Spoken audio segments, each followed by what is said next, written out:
Welcome back, everyone, to Tales of the Talmud. I'm Rabbi Nick Renner, and it's great to be joining you all to be learning some of this wonderful Agadata, this material, these stories of our rabbis and their wanderings, their meanderings, their lives, their arc and trajectory. It's great unpacking all of this with you.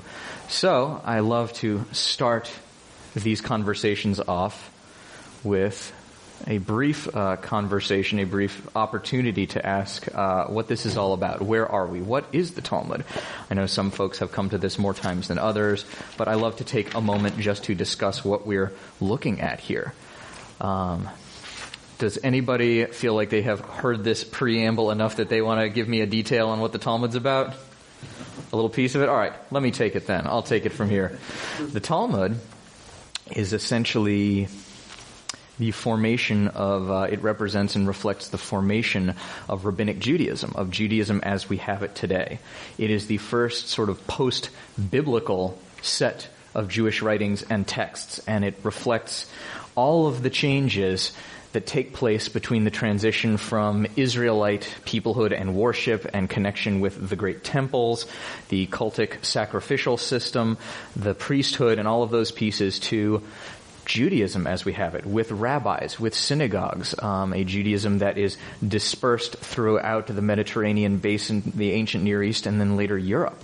It is sort of the beginnings of all of these pieces that make Judaism what it is today. So the Talmud, there are actually, get ready, two Talmuds. There is a Talmud that is the Palestinian Talmud, the Talmud Yerushalmi, the Jerusalem, and the Babylonian Talmud, the Bavli. This is because the communities that were writing all of this, having these conversations at the time, were doing so in the land of Israel and then in Babylonia, where they had been forced into exile by the Babylonians following the destruction of the first temple. But the Babylonians were then conquered by the Persians, who allowed the Jews to go back, build the second temple, but a lot of them stayed. And so a lot of this discourse back and forth, these two Talmuds that emerge, reflects the two communities, reflects some of their differences. They had scholars going back and forth, though, so it's often the same characters. The stories are similar. The legal material is similar as well. In terms of timing, and in terms of what this is, the Talmud itself is actually two written works put together. First, it's the Mishnah. The Mishnah is the very beginning of all of this rabbinic writing. It's a lot shorter. It's generally in Hebrew. The Mishnah is followed by the Gemara. The Gemara gets more into Aramaic. It becomes a whole piece about unpacking the Mishnah in turn. The Mishnah was redacted in the year 220. So that's the very beginning of this stuff, is 220 CE. And then the Gemara, it's not entirely clear when it was redacted. There is sort of a final layer to it, a final narrative editorial layer that we know about, we call the stam, but we don't know when that last layer was put in place. Probably sometime 600, 700 or so, but it's not entirely clear. Another piece about the Talmuds, I mentioned there is this Babylonian Talmud, the Bavli, and the other Talmud, the Yerushalmi, the Jerusalem. The one we usually use when we're looking at stories, when most people are studying Talmud, is the Bavli. It's much more accessible. The language, the Hebrew itself, is much closer to, I say accessible, and then we're going to get into these texts that are somewhat bonkers a little bit, but that's all right. It's still a little bit more accessible than the Yerushalmi. In part, this is because it has gotten much more heavily edited over the years. So if you were a scholar of this sort of material and you wanted to get closer to the original text, you might be interested in looking at what the Yerushalmi says. However, most people, and I say scholar, I mean like a Talmudist, like a PhD, that kind of graduate level student in it. That said, if you were a classical rabbi trying to look at what is the meaning of this stuff and derive Jewish law and principle from it, you would probably look at the Bavli. Most of what we're looking at is the Bavli. A couple of other notes. The Talmud also happens to be the longest written work in the ancient world by about 4 times. The next closest thing is some Roman piece of legal codes and such. Part of what makes it so long is that, first of all, it's a couple of different genres, but within all of the legal material, they preserve all of the dissenting opinions. They say Rabbi X wanted it this way, Rabbi Y wanted it this way, here's the way we do it. But it talks about all of their different opinions. It very much preserves not just the answers, but the discussion. the argument. It preserves the whole path by which they got there, which is a pretty remarkable thing, and it really gives you insight into their mindset, the folks who are part of these discussions.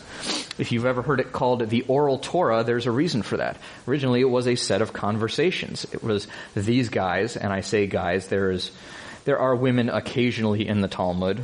There's only about one that I know of by name. There are a couple of others, but it is very much a male document. It also represents and reflects the elites of the community, this rabbinic discourse. But they were originally having a conversation. They were gathered in their Beit Midrash, or study hall, talking all of this stuff out, hashing it all out, arguing with each other. It was a very lively thing, and it didn't get written down until a little bit later. Sometimes we see this text and it very much reflects the fact that it was a conversation, not a carefully thought out and mapped out written treatise. In terms of content, the Talmud is two genres. It's legal material, as I mentioned. It's prescriptive. It talks about what the rules and the laws are. It's the very first work that is putting together what we would think of today as halakha, or Jewish law. And even though it is the beginnings of halakha, contemporary halakha and legal material is often different than what is in the Talmud. Kashrut is one example. Keeping kosher, the laws in the Talmud are very different, actually, than the laws we have today. In the Talmud, they didn't have separate kitchens or separate sets of dishes. So these things... Yeah, they weren't tangling with dishwashers or Pyrex, for that matter, Bert. It's true. So... a piece of it there, it is part of this ongoing legal process, and if you get a contemporary volume of Talmud, there are 63 of them, you can oftentimes see in the margins where the law is actually different. They'll have a little note in there saying, this is what the Talmud says about this law right now. What we do today is actually different. So it preserves a lot of that too. You can actually see the trajectory of the evolution of Jewish law. But we're not doing law here, not in this group. If somebody's interested in Talmudic law, perhaps that's a conversation for another time. But what we're looking at here are the stories. That's the other big genre besides legal material, are the stories. The midrash, these rabbinic stories that help fill in the gaps of their concepts of what happened in the Torah, filling in those pieces, and also the stories of the rabbis themselves. The Agadata, which is this Aramaic-derived word. It's the same as the word Haggadah. It has to do with a legend. And so we're looking at these legends, these stories, these mystical wanderings and arguments and circumstances of the ancient rabbis of antiquity. Wow, that's a whole lot right there. Questions about what is the Talmud? I have two quick questions. One is in English. Sure. When you use the word redacted, you mean told or retold? I mean canonized, essentially. I mean solidified, yeah, into its... That's where things are redacted from the test, whited out. Yeah. Scholarship, that's a good question. So scholarship uses the word redacted to talk about when it sort of is canonized in its form that we have it today. I don't know why the conversation about Talmud is a conversation about redaction, whereas the conversation of the Bible, for instance, Hebrew Bible, we talk about its canonization and what is part of the canon. That's an interesting English language question. I may look into that for next time. But I use that word redacted less as in the CIA redacted this information out of it to keep it secret, but redacted as in it was finalized. The final editorial layering was marked at X point. So is there only one text, like the Babylonian Talmud? Mm-hmm. Is there like one agreed to text, like there's one text of Breshit? Yeah, the Babylonian Talmud is pretty much set in place. Same thing with the Yerushalmi. They're pretty well established. So, hang on, George, you have one more, and then Joe. One is, I have heard, and this is a question for that there are more Talmuds in South Korea than in any other country because they use it for the arguments. What you said about which clearly reading the first chapter of this, I had no idea why the South Koreans used it. But on the concept of hearing the different arguments of the rabbis makes some sense. But I don't know if that's true. I heard it someplace. So I read an article.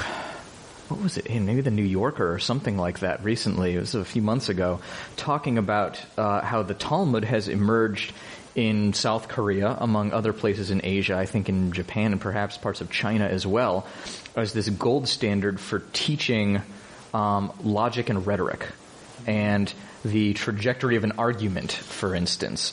And so they're not teaching Agadata, the stories and stuff that we're learning. They're very much taking some legal dispute and walking students through all of the different agreements and disagreements and what have you. Aren't there specific rules of Talmudic discourse?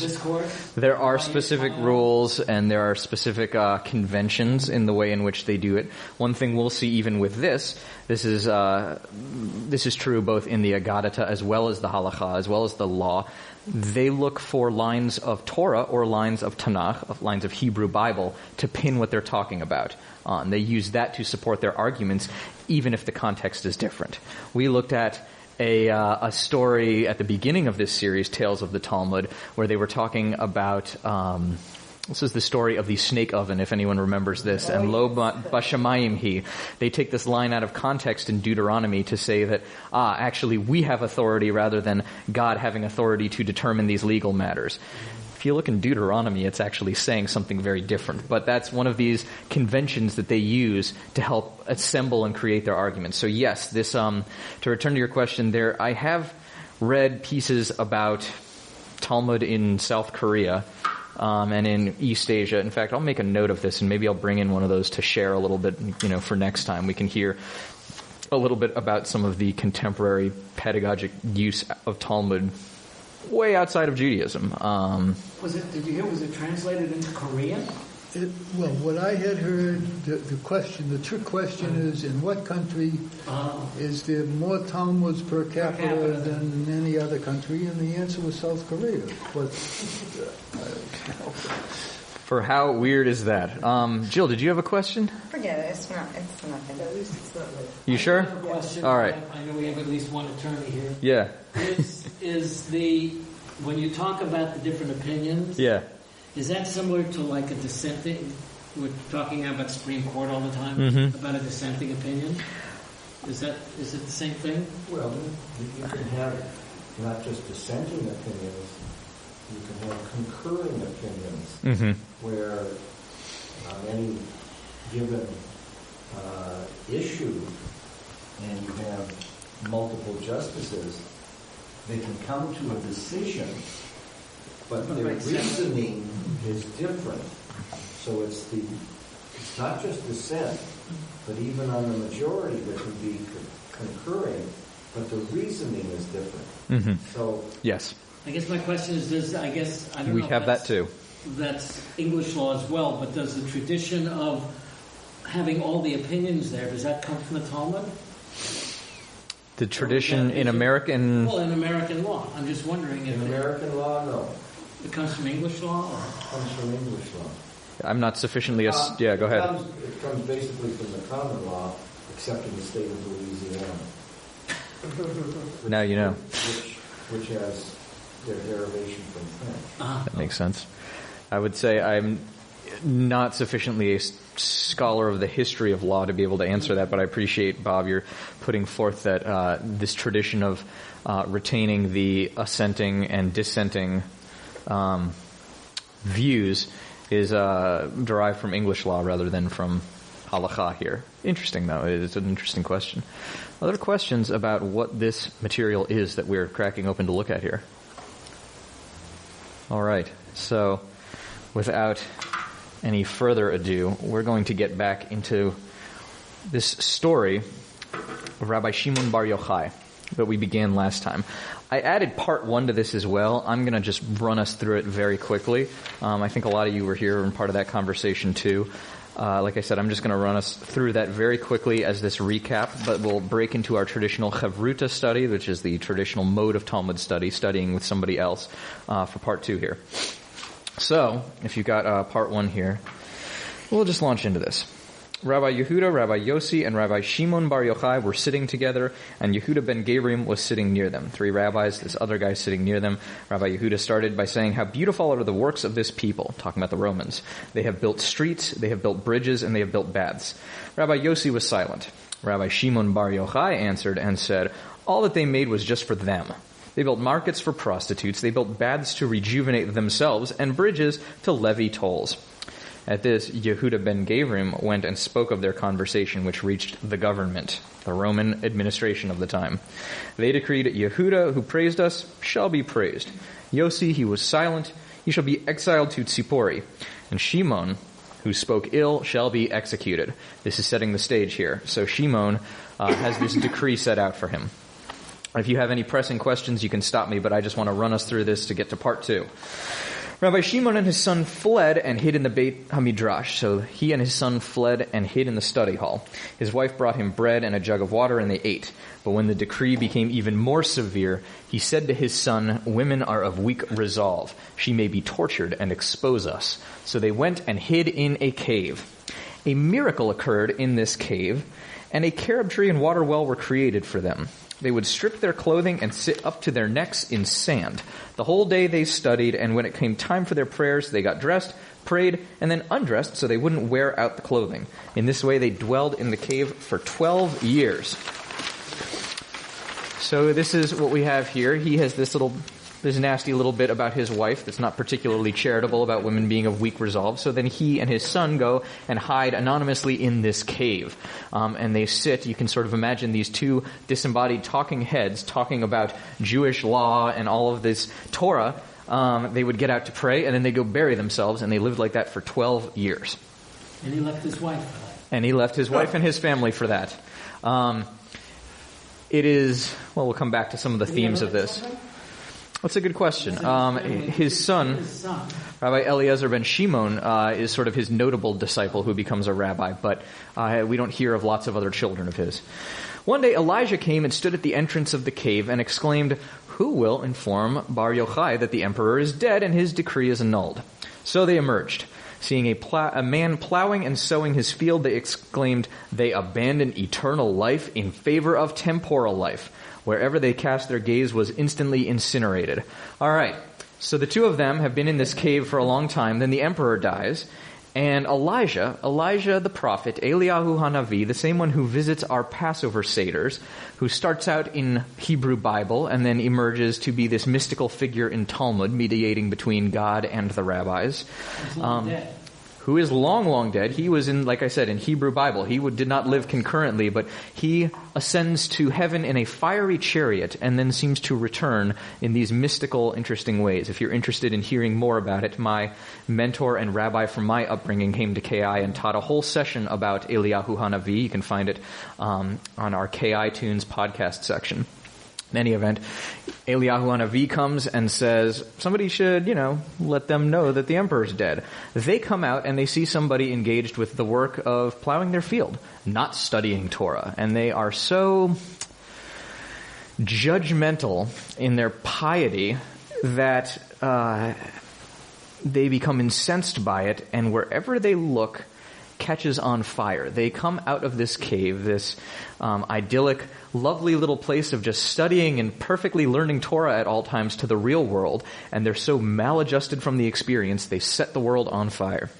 At this, a bat kol spoke out and cried. A bat kol literally means the daughter of a voice. It is what the Talmud uses as a stand-in for the voice of God. In Torah, we have, Vaydaber Adonai el Moshe limor, and God spoke to Moses, saying, God speaks directly. In this, it's a layer removed. We get this sort of echo. We get this daughter of a voice. This voice of God doesn't have the same role that it does in Torah. It's a thing of subtlety. It's different. So at this, a bat kol spoke out and cried, have you come out to destroy my world? Go back to your cave. So they returned and lived there 12 months, saying the punishment of the wicked in Gehinnom, this sort of purgatory, the very ancient, very first understandings of what might be a Jewish conception of hell.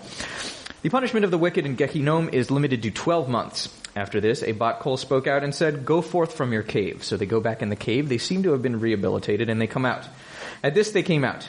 Wherever Rabbi Eliezer wounded, Rabbi Shimon healed.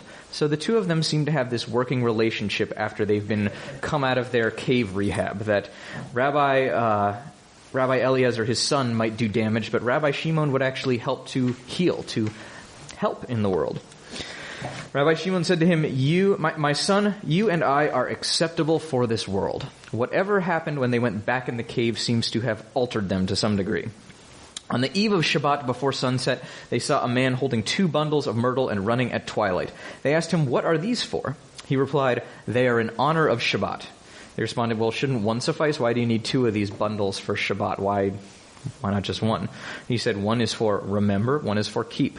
Shamor v'zachor, as we have from our prayers on Friday night. It also comes from Exodus and Deuteronomy. These are the 2 things you're supposed to do with Shabbat.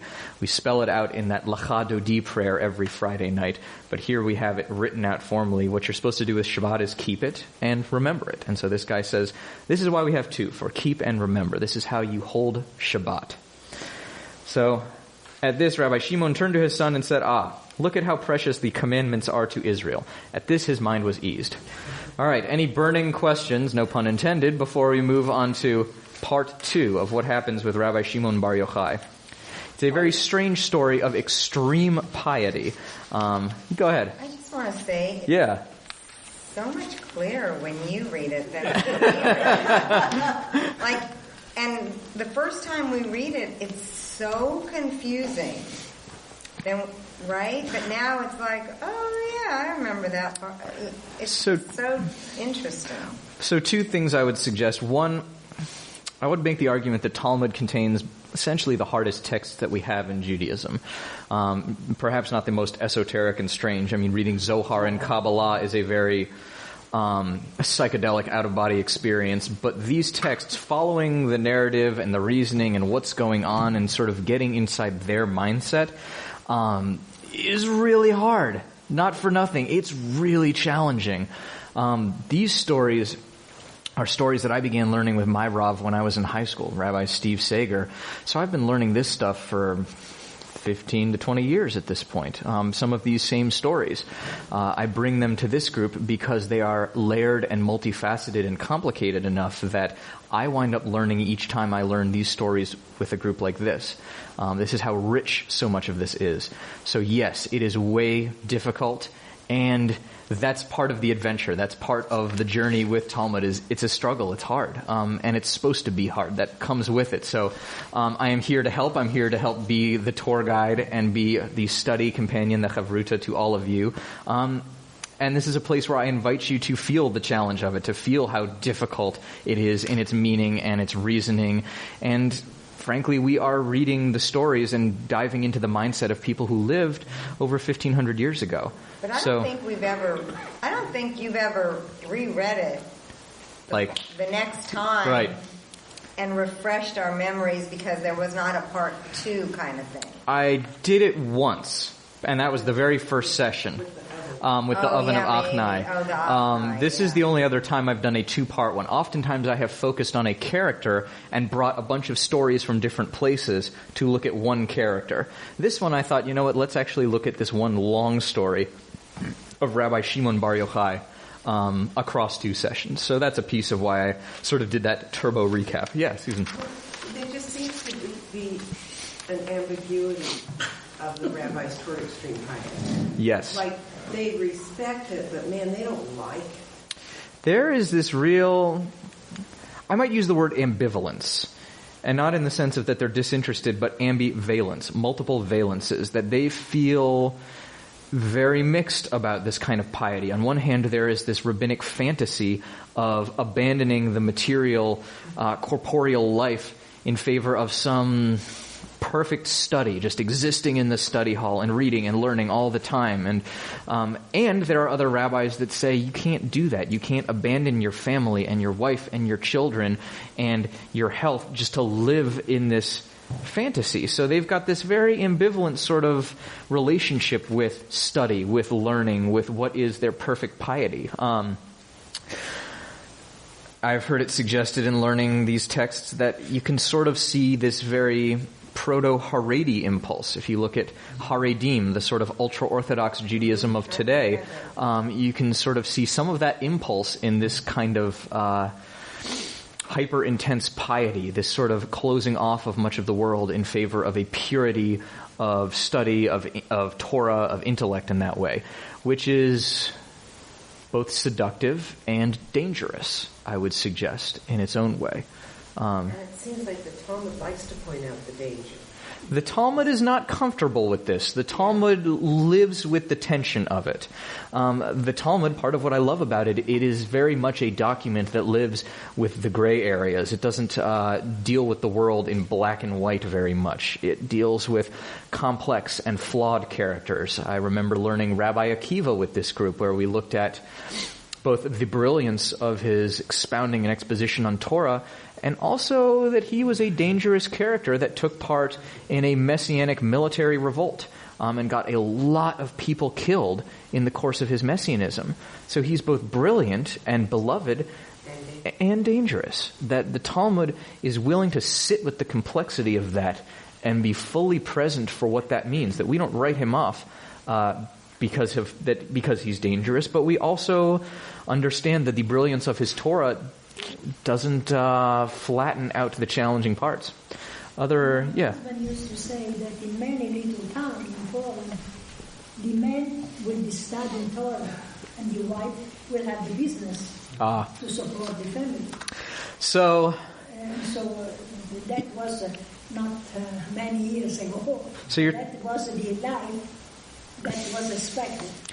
So then the woman isn't. If you were so lucky to marry a studious young man, then you would have to hold the business to support the family. And you were lucky enough to work for him. Right. Yes. And we see this in Israel today with Haredim who do not work and do not have jobs and live on government handouts, and oftentimes their women are begging at Jewish holy sites, whereas they are in Torah study and sort of an enactment of this kind of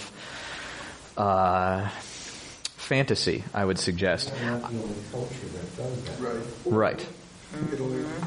We are not the only culture that does that. I want to say a word about the sort of role of Talmud in a sociological sense. For a lot of Jews who are European and come out of Europe and Eastern Europe, the Talmud is sort of seen as this thing that you go to and you read day in and day out, and you can really occupy yourself with it. It was not always like that for all Jewish people.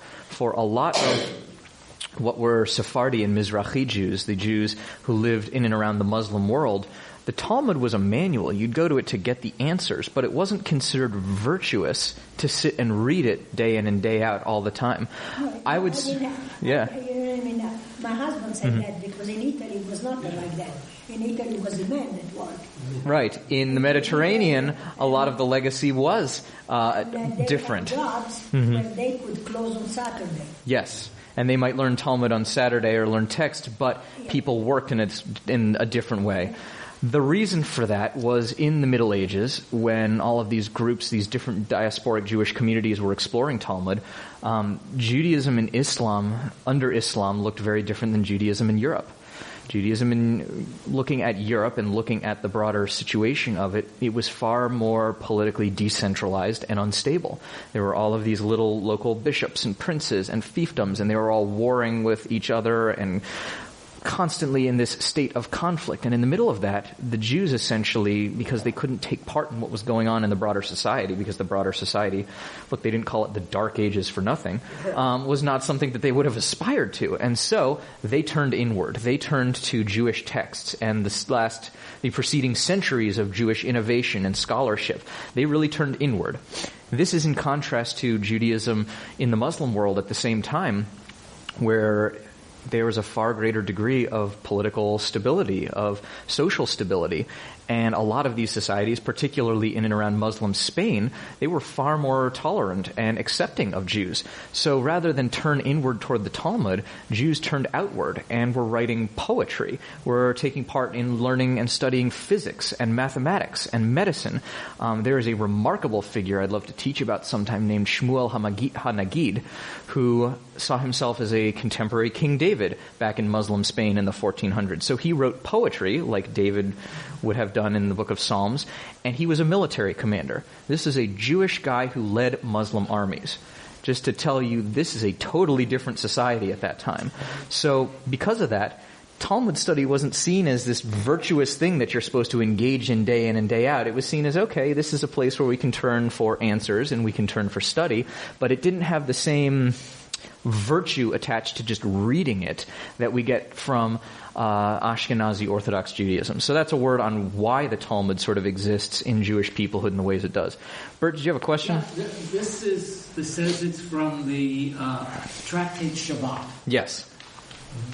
2 questions. Yes. Can you tell us something about the tractate as a whole, and what does this have to do with Shabbat? I mean, other than we just saw one sentence about it. So there are 63 tractates in the Talmud. The relationship between the name of the tractate or its theoretical concept and what actually comes up in the discussion is sometimes tenuous. And this, I think, reflects the orality, the oral nature of the text, that these guys are gathered around there having a conversation, and it meanders in all these directions. One of my favorite examples of this is the story of Rabbi Bar Kana. This bizarre, probably the strangest set of stories in the Talmud of this guy who goes on this mystical voyage. It kind of sounds Odyssean almost, and encounters sea monsters and demons and traders and all kinds of stuff. They get to that story in this whole section about laws for boats. Regulations for boats, how they should be built, what their dimensions are and whatnot. And so they're talking about all these laws about boats, and then they say, oh, and here's a story about a guy who went on a boat one time. And they're off and running. That's their oral conversation they have about it. So I would invite you to sit with some of that ambiguity and some of the fact that it is a little loose. Okay, so we're in Masechet Shabbat, Tractate Shabbat. And here we're going to talk about this guy who came out of the cave and set the world on fire. It's the way in which they have this conversation. So this isn't, I mean, the whole thing is not a story and doesn't come together. It's more like an anthology. Yeah, it's a collection, and they move from, I mean, the way it's structured is the way in which the Mishnah takes apart these topics, but then they meander in all kinds of directions, from stories to legends to arguments to laws. They go in all sorts of directions. So I invite our rational minds to try and hold this with a little bit of peace. Any other questions before we launch into part 2? We've seen Rabbi Shimon and his son dealing with this sort of extremism made manifest as piety and sort of trying to rehabilitate their way out of it. We're going to see part 2 of what happens with Rabbi Shimon here. Again, I want to reiterate what I mentioned in response to Jill. I'm going to invite you all to break for Chavruta study.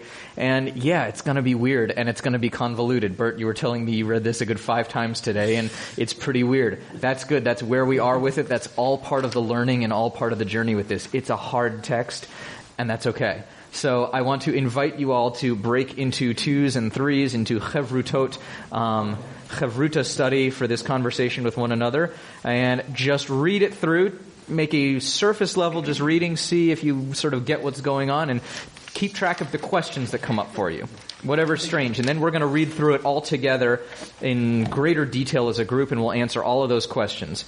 And break. Okay.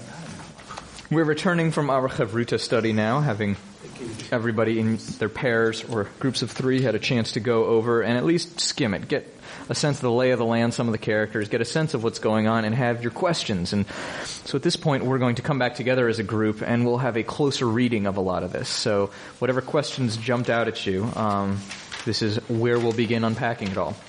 So I'm going to go ahead and read. Once you have a question, raise your hand. We'll stop. We'll take chunk by chunk here. Yes, Bert. That didn't take long. All right. Rabbi Pinchas ben Yair, his son-in-law, heard that he had returned and went out to meet him. He took him to the baths and massaged him. Seeing the cracks in his skin, he wept, and the tears streamed from his eyes. I want to give you all a note at this point that I gave to this Chavruta over here. It says his son-in-law. The Zohar, the Kabbalistic text, identifies Pinchas ben Yair as his father-in-law. So there are actually different traditions about what this relationship is. And if it were his son-in-law, that means he had to have a daughter. If it were his son-in-law, that means he also had a daughter who goes unnamed here, which is an interesting piece too. And probably also weak, not like I'm a feminist. And who is also of a weak resolve, as you so kindly put it in part 1. Now, if it's his father-in-law, then ostensibly the wife that he left probably would have gone back and lived with him.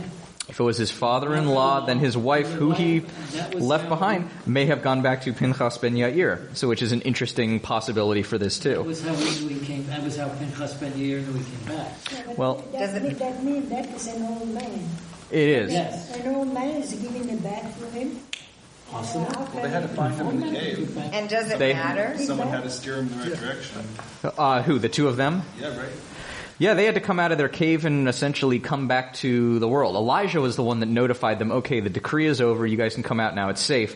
And they come out, it doesn't go well, they have to go back in and get rehabbed in the cave, and now they're coming back out and actually seeing these other rabbis, people that they know, of all wonders.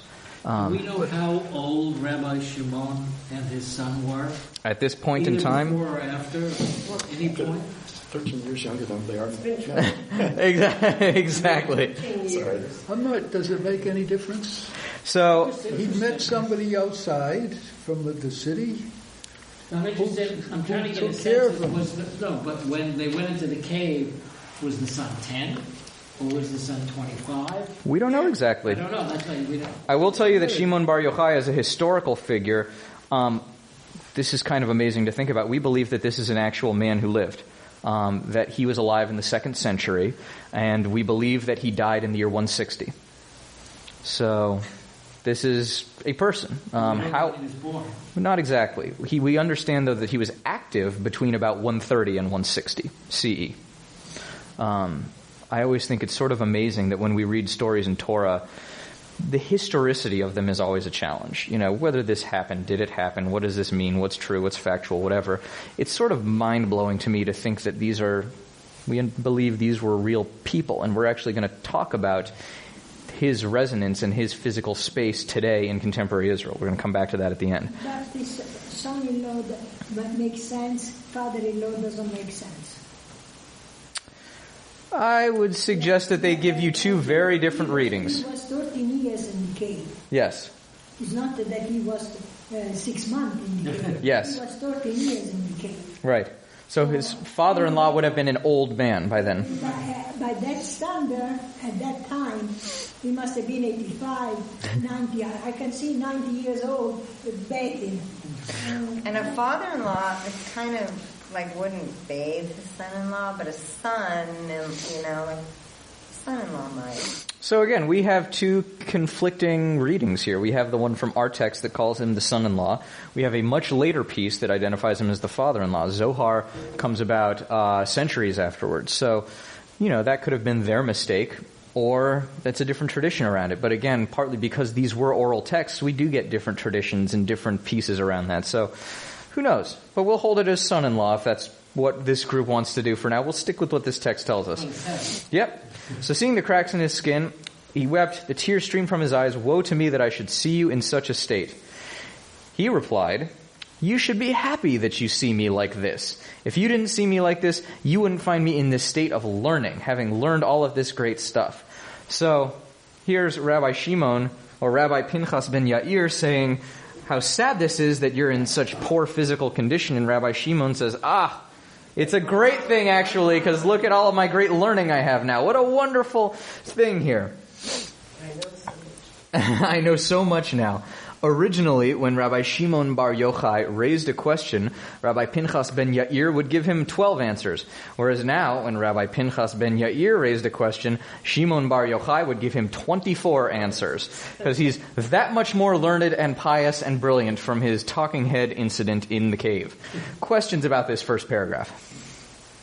All right. Actually, Yeah. so that would imply that, before he went in the cave, he was not as wise or as learned as Pinchas ben. Or perhaps equally as learned. Why would he be asking him questions if he wasn't as learned? Good question. Maybe, as an equal, but... So the rabbis are always arguing with each other. The one asking the question is not necessarily the one with less learning. That's sort of baked into their whole process and their sort of sparring. Sometimes more senior ones interrogate more junior or less learned ones, and sometimes vice versa. Sometimes they are arguing with each other, and we know they didn't even live at the same time as one another. The Talmud as a text lives by this dicta, ein mukdam u'me'uchar b'Torah. There is no such thing as early or late in Torah. This is a Torah verse that we have in the Talmud, really lives that into its reality. There is an atemporal nature to this. Time, it's not important to them. They're not doing history in any kind of Western academic sense. Their conversation is the most important thing, not who lived concurrently with whom. So not only do they argue with each other, which one is more junior, less junior, which one is more learned, sometimes they argue with one another, and we know they didn't live at the same time. So again, it's an invitation to the argument, to the conversation, rather than a specific set of historical circumstances, sometimes. This kind of struck me as metaphorical. Okay. In the sense that it was saying that now, before maybe Rabbi Pinchas, had a lot of answers, but now Shimon has twice as many answers and so much more learning. Another good reading. Yeah. Susan, did you have a piece you wanted to? Well, no, I just think thought it was kind of amusing that instead of being able to give a simple answer, now he has to give 24 answers. Right. So has he really learned? He has not gotten any more streamlined in his thinking, or efficient, if you will. Yeah. He adds greater complexity, which, look, is sort of what we see. He's not living in the real world. He's not doing this, all of this studying to figure out how it is you're supposed to perform mitzvot. He's doing all of this purely as an academic exercise, essentially. He is not in the world of doing mitzvot. He's in this totally theoretical place. So the fact that he responds, you suggest maybe that's not such a positive thing. Maybe he is simply overcomplicating the world. It's a good reading too. All right, so we're going to continue forward unless there are any other burning pieces. All right. Since a miracle occurred, he said, let me go and amend for something. For it is written, and Jacob came whole to the city of Shechem. Was the carob tree? Sorry? The miracle he's referring to, that was the carob tree? Yes. Yes, the miracle being that they had food and drink inside this cave to sustain them for all of those years they were in the cave. Yeah, Jill? If you read the next sentence, yes, when he amends, yes, what he said in the first section, yes, I thought the miracle was that he became more something, smarter or more, okay. What's the word I'm looking for? Tolerant. Hang on. So hold that thought for just a second. Let me read to the end of it, and then let's go there. I think that's a great place to take it from there. So he came whole to the city of Shechem, as we get this line from Genesis.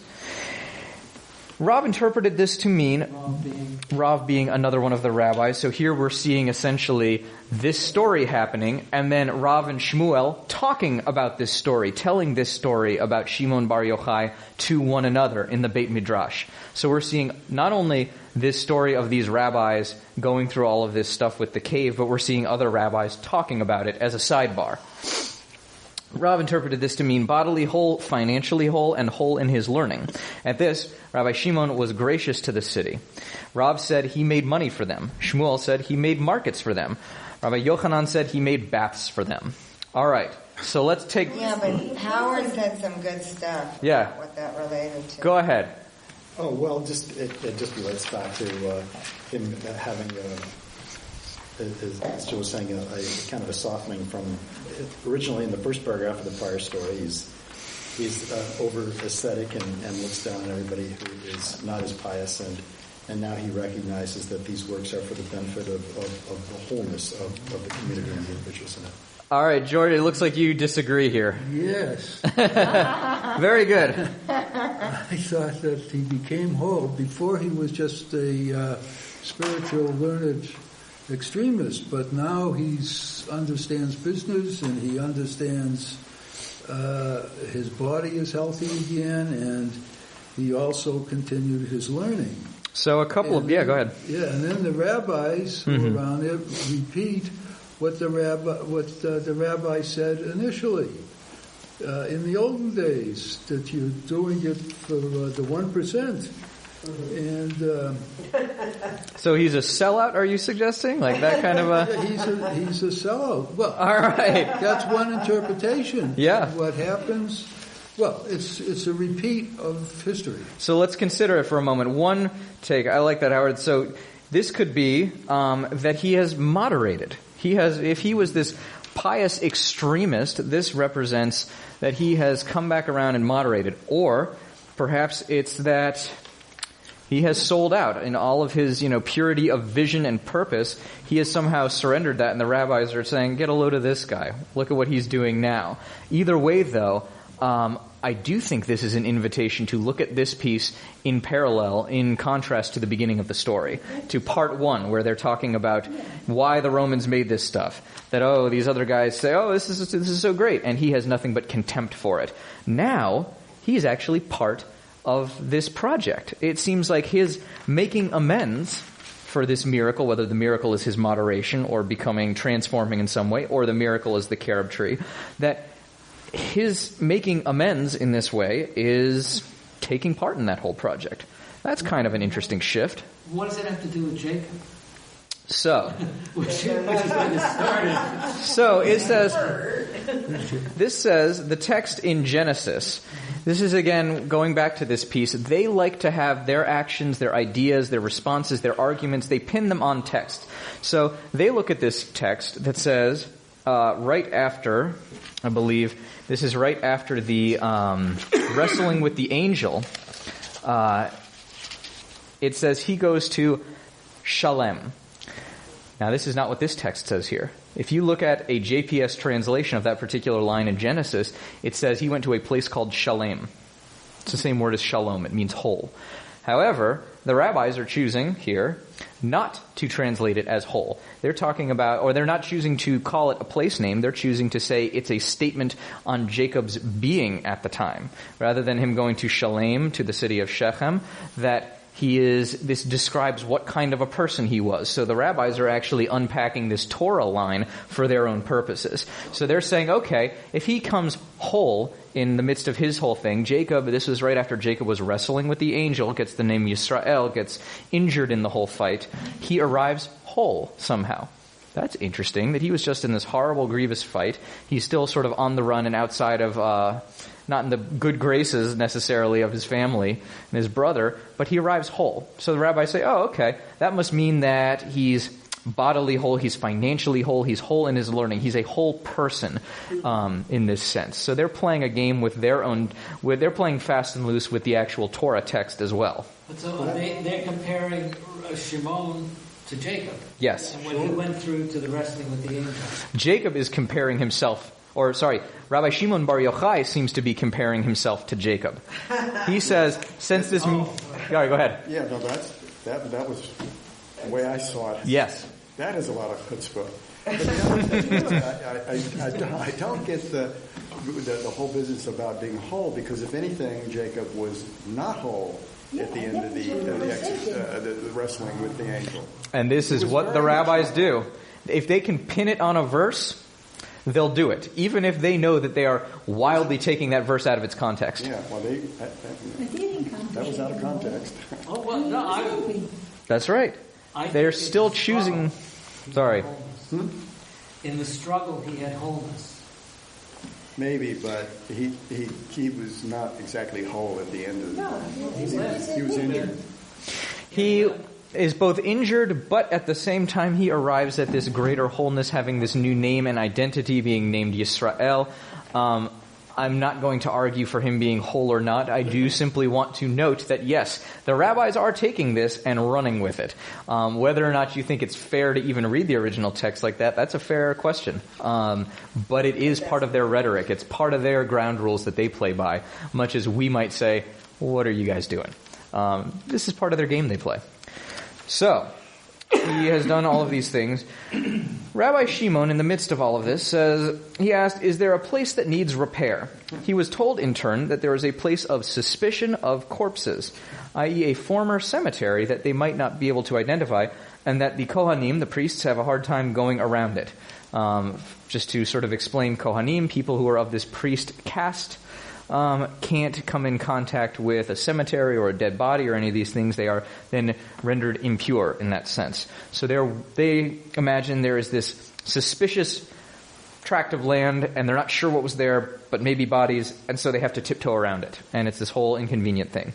Is this saying that not only did he make things, but then he also was repairing things that had fallen apart? That's what it sounds like, yeah. But why did he even ask that? Good question. He seems to have this whole charge after he comes out of the bath, after he comes out of the cave, to say, how do I make amends in this world? What can I do in this world to help make things better? What can I fix? What can I improve? Like, it's a very different attitude than we've seen from him in the rest of this story. Even though he's still full of himself, he still wants to make amends? That's right. He may be the same character, but well, actually, this is a question. Is he still full of himself? Is he a different character? Is he, what's that? Guilt. Maybe it's guilt. What is impelling him, I think, is fair game to ask, what is going on? Is he a different character? Is he the same old Rabbi Shimon Bar Yochai, with a different, set of actions in that way? Sort of get a hint. Yes, we're going to see where this goes on the next page. But at this point, it sounds like he's trying to be Mr. Nice. It sounds like he's trying to make nice right now. It sounds like he's trying. Go ahead, Bert. The paragraph before is about material things. Yes. He made money, he built markets, he built baths, and this is about something spiritual. Right. Maybe he's the founder of Tikkun Olam. Maybe he's the founder of Tikkun Olam, the very first Tikkun Olam committee. What a lovely vision for Rabbi Shimon Bar Yochai, perhaps. But we get what's going on here, that he's talking about identifying what was a cemetery, right? Okay. An old man replied, Rabbi Yochanan used to cut down lupine. Oh, thank you. He's told, and the Kohanim have the trouble of going around it. He responded, does anyone know if there was a presumption of purity here? So he says, all right, well, if you're trying to figure out what happened here, is there some presumption of what's going on? What's the best intelligence you have on this thing? Who's the oldest person who might remember if there was a cemetery? So an old man replied, Rabbi Yochanan used to cut down lupines. So Rabbi Shimon did the same. He examined the ground, and anywhere it was hard, he declared pure. Anywhere it was soft, he marked as impure. So, he's checking the ground around cutting down these plants, and where the ground was hard, which I guess what they're suggesting here is if the ground was hard, it hadn't been dug up to inter a body there before, he says, okay, it's pure, you can come here. If the ground was soft, indicating that somebody had dug it up before, he said, okay, there's got to be a body here. You can't come here. Does the Kohanim have trouble going around it? Yes. Does that mean to avoid it? Yes, to avoid it. That's absolutely right. That it sends them way out of their way to walk around this suspicious parcel of land. Not to walk through it. Correct. So now he's going through and trying to figure out, okay, where can they actually walk to find a path through? The old man saw this and said, look, Ben Yochai has purified a cemetery. So this guy seems to be making fun of him. He said, look at this guy and his miracles that he works. He made a cemetery pure. A cemetery cannot be purified in this sense. So he's saying Shimon Bar Yochai is just full of it. That this is a joke to him. He's mocking him, essentially. Look, Shimon Ben Yochai, they say Ben Yochai here, it's often Bar Yochai, but it's the same sort of Ben versus Bar. He's purified a cemetery. Hilarious.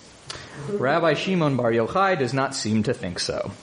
Rabbi Shimon responded, if you hadn't been with us, or even if you had been with us but didn't vote, you could have said such a thing. But now that you are here and you voted with us, it should be said even prostitutes apply makeup to one another. How much so more so with scholars? So he said, you know what? You were part of this conversation. If you hadn't been part of this conversation, if I hadn't asked you how they went about this, you could come and make fun of me.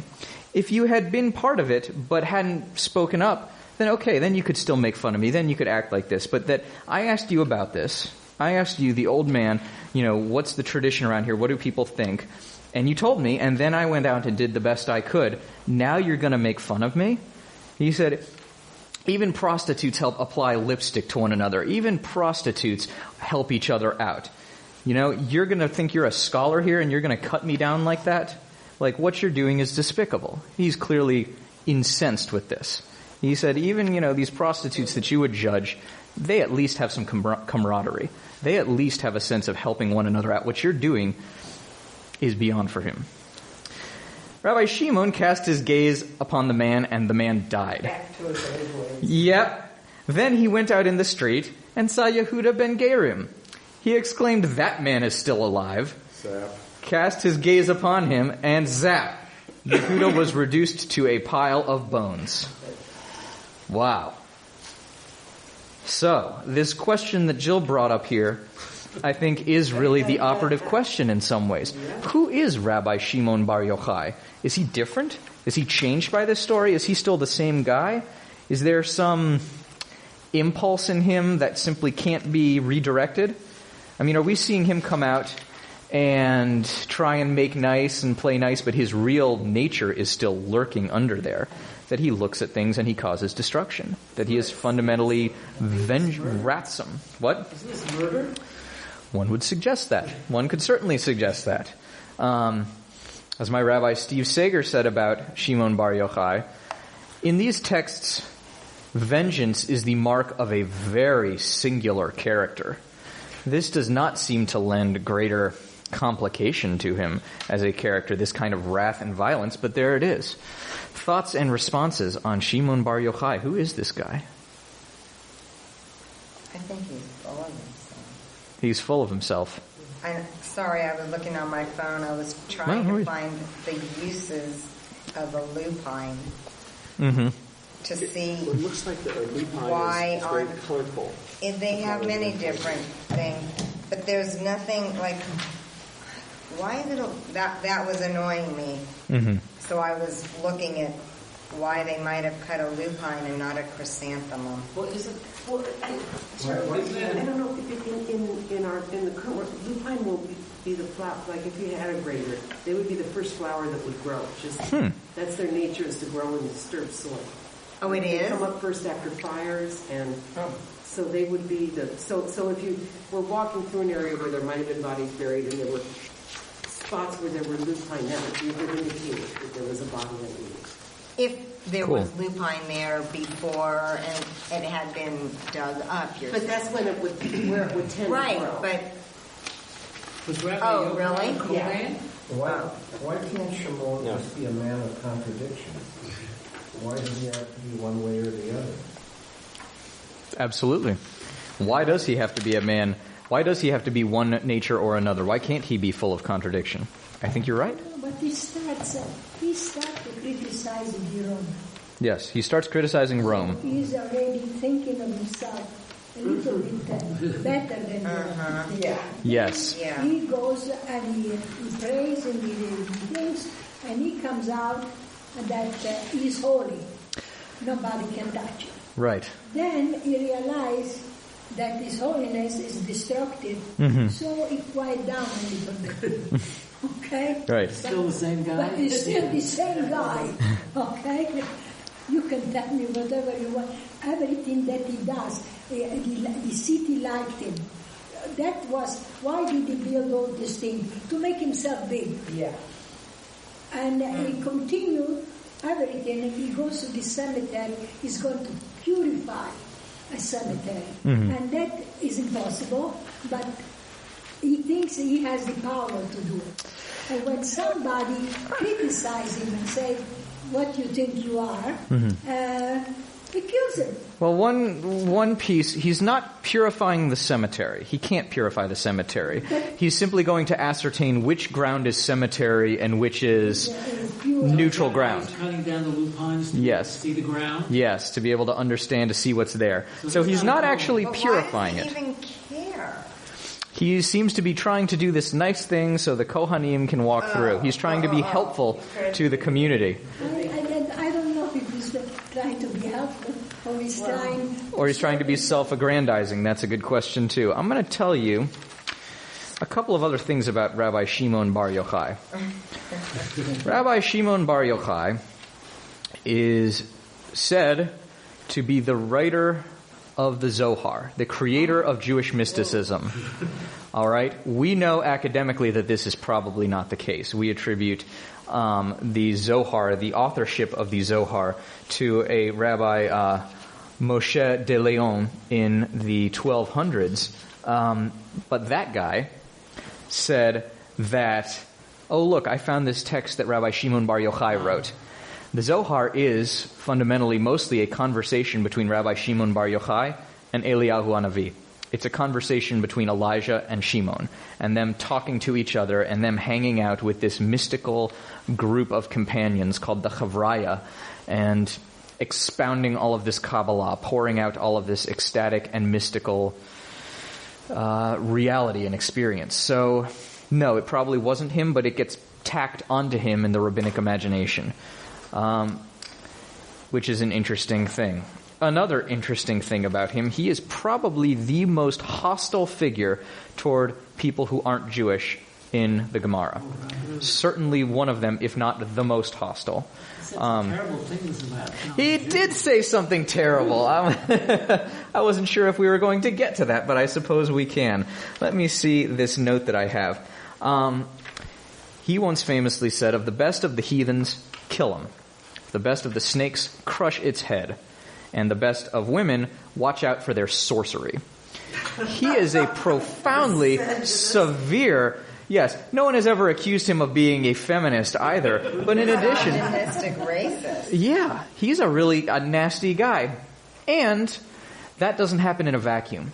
He was of the generation that came right after the destruction of Jerusalem, the destruction of the temples. He, having lived essentially to the year 160, was really there for the obliteration of what was ancient Israel, of what was the Israelite relationship with God, what were their holy sites. He has seen all of it be decimated. He's seen it be desecrated. He has seen the destruction of his entire way of life, his relationship with God and his people. And they're essentially, these people living in that, the 2nd century they're the very first ones who are trying to pick up the pieces and say, what do we do with this? How do we even have a relationship with God now that everything's been destroyed? How do we continue being Jewish? They're sort of coming up with what Jewish means. I mean, the priesthood was destroyed entirely.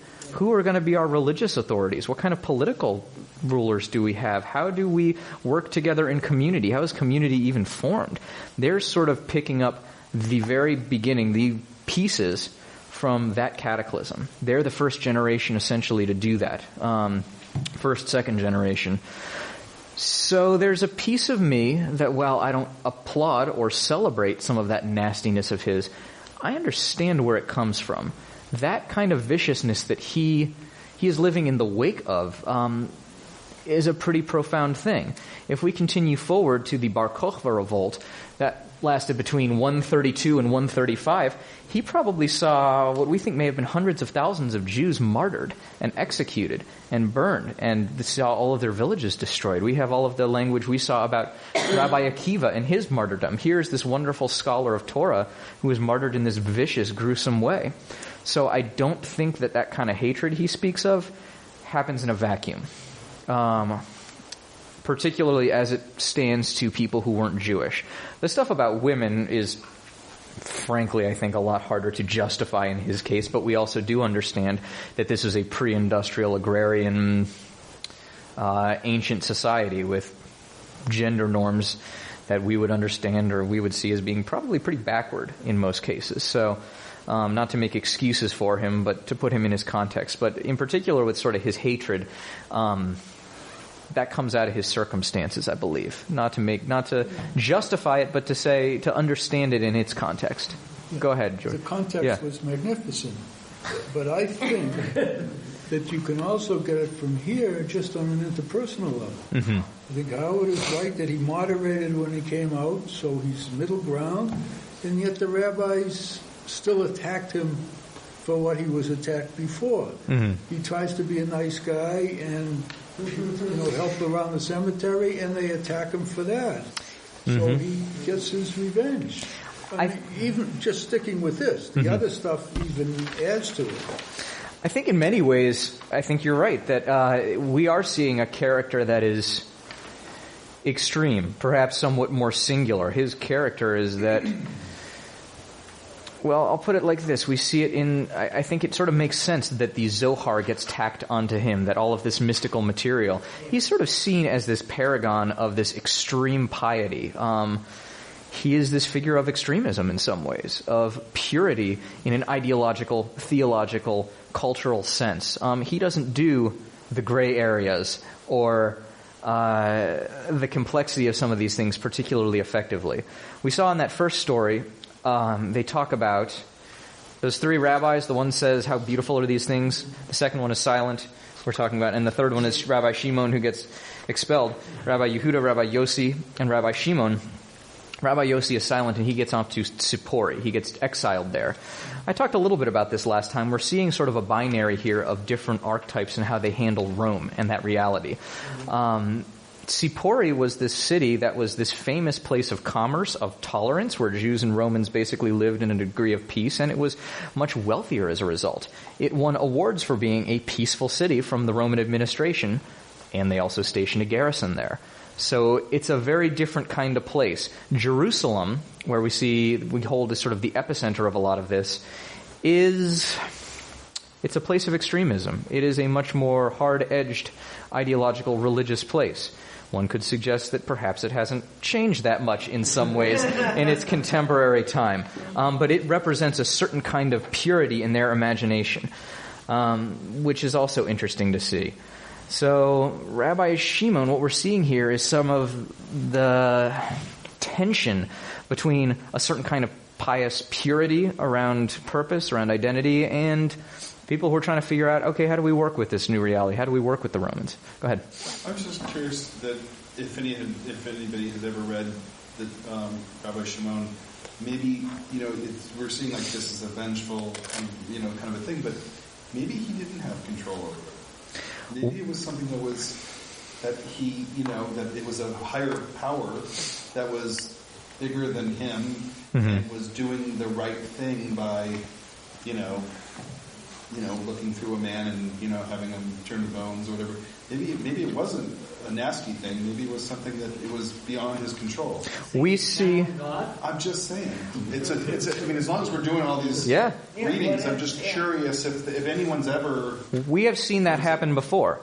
If we rewind all the way back to the oven of Achnai, that snake oven, the patriarch, the sort of political leader of this community, gets killed. This is Rabban Gamliel. He gets killed by somehow the anguish and the pain of Rabbi Eliezer, who gets excommunicated. Rabbi Eliezer is at prayer. His wife keeps trying to stop him from praying this one prayer, and she makes a mistake in the timing, and suddenly he prays this prayer in his place of anguish, and Rabban Gamliel is killed. And she goes to him, she said, "You've killed my brother." And he says, What are you talking about? He doesn't seem to even be aware that his anguish has killed somebody else. It is entirely possible, you could read this to say that he isn't doing this intentionally. Perhaps his wrath or his pain, his anguish even around this, has somehow filtered through his gaze to take the lives of these other two. That is a reading you could put forth around this, and it takes us to interesting places of wondering, perhaps Rabbi Shimon Bar Yochai isn't quite this wrathsome figure, but perhaps he still does represent a certain kind of hard-edged purity that doesn't play well with others. Yeah, go ahead, Bert. We've looked at all different kinds of meanings of taking this one way and taking this another way. Mm-hmm. Is there any accepted interpretation of this, or is it just like everything we've done here? There are a lot of X or Y or Z. I mean, is there? It's interesting, actually, in some ways. So what is the understanding of this? What does this mean? In some ways, Rabbi Shimon Bar Yochai is sort of a Rorschach test for looking at Jewish communities. In what ways do they venerate him? Do they have anxiety, and do they have tension around him? How do we look at Rabbi Shimon Bar Yochai? With what complexity or discomfort or happiness do we look at him and his legacy? So in some ways, he's a very interesting figure to hold up to different Jewish communities. And this is sort of where I want to end with Rabbi Shimon Bar Yochai today. You can go visit the grave of Rabbi Shimon Bar Yochai. It is right outside of Tzfat. at Mount Meron, this whole mountain there, and it is this shrine that is constantly packed with all kinds of folks generally who are very, very religious, worshiping at his actual grave. I have heard people speak with discomfort about it, because what does it look like to be bowing down and praying, it seems like, at this stone, for this guy, because he's not a Messiah? I mean, what does that mean? And the answer that comes back is, well, we're praying. I've asked people there who are praying at the grave of Rabbi Shimon Bar Yochai, and the response that comes back is, well, we're praying on his merits, that he was such a pious and wonderful guy that we are praying based on how great he was that God will hear us.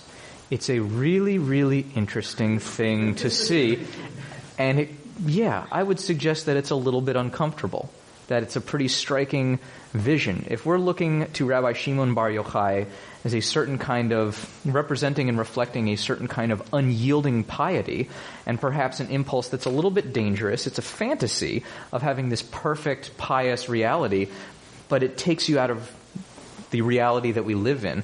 There's something seductive about that, and in some ways, watching the way in which people interact with his legacy in our world today is a really remarkable thing, and I think gives us certainly a vision of real complexity in Jewish peoplehood. It shows us the way in which different communities hold very different identities in terms of these things. We are a progressive Reconstructionist Jewish community. I think that there is something about that pious impulse that is a little bit dangerous. I get how it's seductive, this sort of all-encompassing, I will just surrender myself to the total purity of it.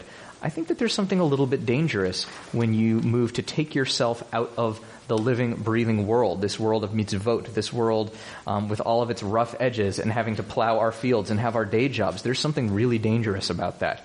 To me, Rabbi Shimon Bar Yochai may be this brilliant scholar, and he may be very pious, but he also presents a cautionary tale of sorts. He proves to us and says to us that, yes, it's wonderful to be learned, to have this learning, and we can hold that as a virtue, and, you can take that too far. Too much of anything can be bad.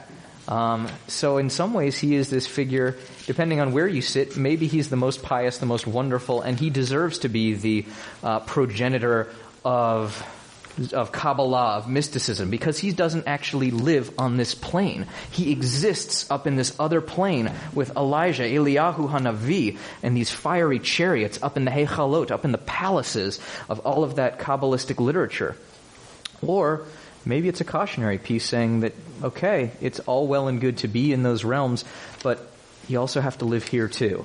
So it's an interesting way that Shimon Bar Yochai takes us through a number of different planes of Jewish spiritual reality, a number of different ways of living in relationship to God, to that which is holy, and the sort of compromises in the way in which the world is a complex place.